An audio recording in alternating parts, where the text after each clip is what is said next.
पहले video class में मैंने आप लोग को इंडियन फिलॉसफी का इंट्रोडक्शन, नेचर एंड उसका विशेषता क्या है इसके विषय में बतलाई थी, लेकिन आज मैं विशेषता के बाकी पॉइंट को डील करूंगी और दूसरे वीडियो क्लास में।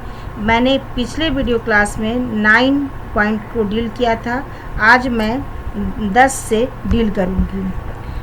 10वां पॉइंट है दुख यानी सफरिंग और पेन।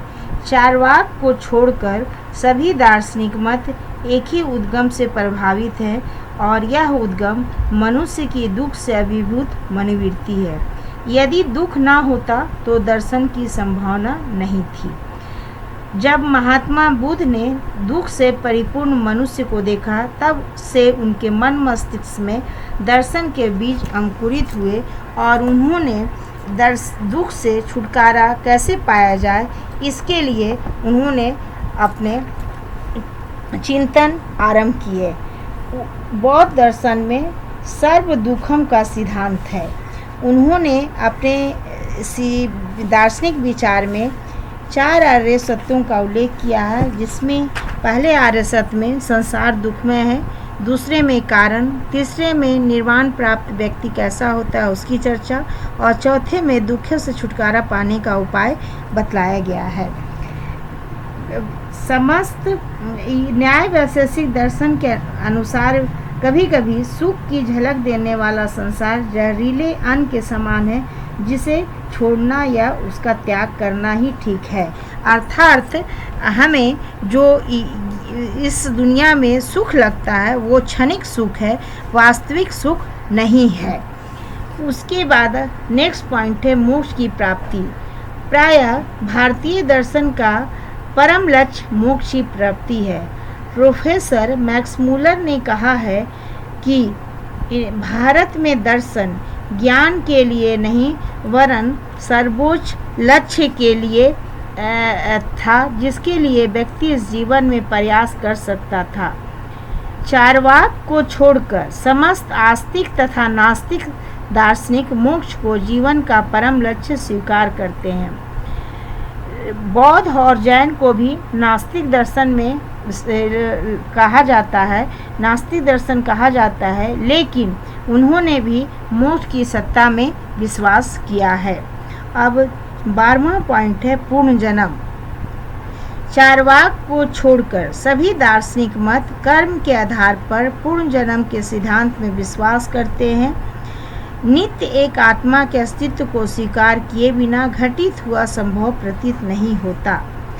अपूर्व कर्म के 3 रूप हैं, क्रियमान, संचित तथा प्रबाद, और इन्हीं के आधार पर दार्शनिक मतों ने पूर्ण जन्म की व्याख्या की है। अर्थात मनुष्य अपने एक जन्म में सभी कर्मों का भोग नहीं कर पाता, जिसके कारण उसे फिर जन्म लेना पड़ता है और वो अपने बचे हुए कर्मों का भोग दूसरे जीवन में करता है।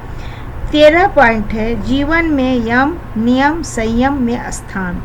भारतीय दार्शनिक मत संसार में जीवन को दुखों का कारण मानते हैं, जबकि वे मनुष्य को उससे दूर का उपदेश न देकर जीवन को संयत यानी संयम बनाने और उसे परिष्कृत तथा वासनाओं से मुक्त कर स्वच्छ बनाने का उपदेश देते हैं। समस्त विचारों में यम, नियम, समाधि आदि साधनों को समान रूप से स्वीकार किया गया है तथा संसार के विषय में लिप्त न होने के विषय में दिया गया है। उनका उद्देश्य है जीवन परिमार्जन, अर्थात किसी संकट या संघर्ष से मुंह छुपाना अथवा किसी में कोने में छिप जाना कायरों का कार्य है। 14 पॉइंट है आरंभ से ही भारतीय दार्शनिकों ने अनुभव कर लिया था कि सत्य के अनेक पक्ष हैं और विभिन्न मत सत्य के अलग अलग पक्ष को लेकर प्रकट हुए हैं, क्योंकि विशुद्ध सत्य का प्रतिपादन कोई एक मत नहीं कर सकता। 15 पॉइंट है जगत की नैतिक व्यवस्था का समर्थन।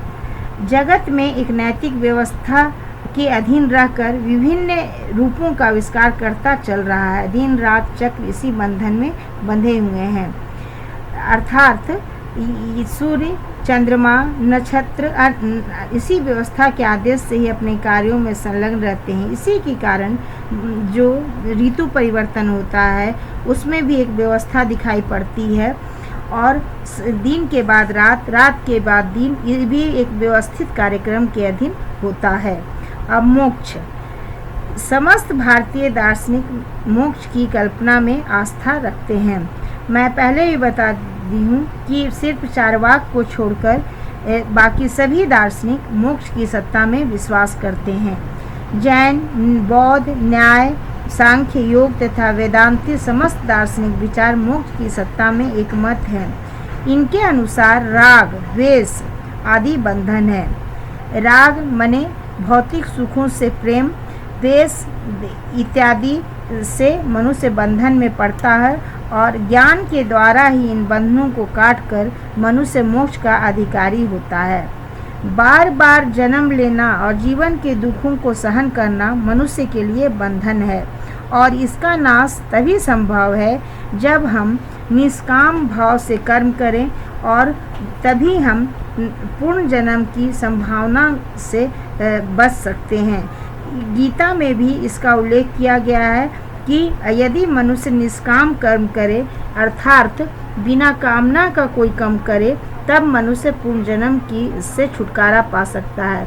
लेकिन जब हम किसी कामना के रहित काम करते हैं, यानी किसी इच्छा या फल की प्राप्ति के लिए काम करते हैं, तब वह ऐसे कर्म हमें बंधन में डाल देता है। 17 पॉइंट है मोक्ष के लिए अभ्यास तथा मोक्ष की आवश्यकता। समस्त भारतीय दार्शनिक मनोवैज्ञानिक तथा आध्यात्मिक ज्ञान से मुक्ति प्राप्त करने के लिए किसी न किसी प्रकार के अभ्यास तथा योग की आवश्यकता पर बल देते हैं। समस्त भारतीय दार्शनिकों ने मतों ने पतंजलि के अष्टांग योग को अपनाया है। अब 18 पॉइंट है नरस्यवाद। भारतीय दार्शनिक विचारों ने संसार को दुखमय कहा है तथा मानव जीवन को दुख से परिपूर्ण कहा है। इससे कुछ विचारकों ने यह धारणा वाली बना ली है कि भारतीय दर्शन नैराश्यवादी है। यह कथन सहित नहीं है। भारतीय दर्शन वर्तमान जीवन में निराश न होकर संसार की दुखमय परिस्थिति को दूर करने का प्रयास करता है।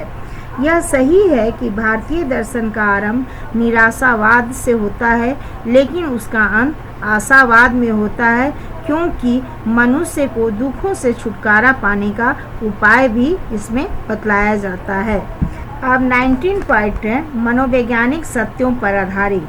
भारतीय दार्शनिक मतों ने मनोवैज्ञानिक की सूक्ष्म एवं विस्तृत व्याख्या की है।